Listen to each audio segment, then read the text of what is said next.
Hello guys, welcome back to my channel. আজকে বিকেলে ভাবছিলাম ডিনারে কিছু ভালো মন্দ খাওয়া যাক।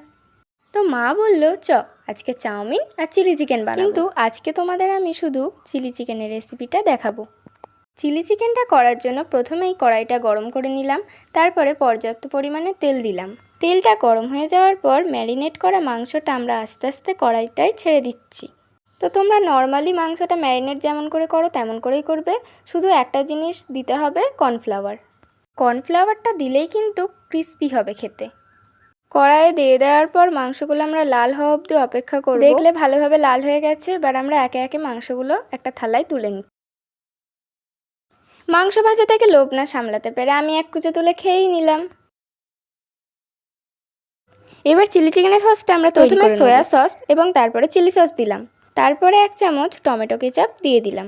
তিনটাকে মিক্সড করে নিচ্ছি।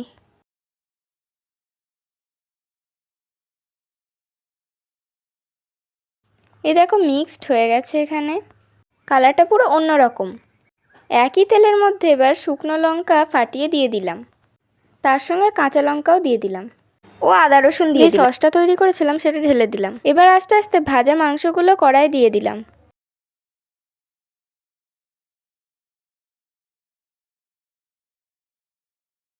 এবার নেড়ে নিচ্ছি।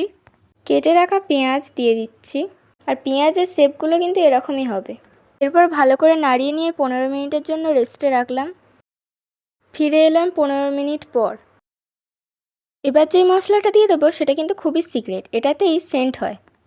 ভেজে গুঁড়ো করে রাখা মৌরি, এলাচ, লবঙ্গ আর দারচিনির মশলা এটার মধ্যে এটা দিয়ে দিলাম। তারপরে ভালো করে নেড়ে নিচ্ছি।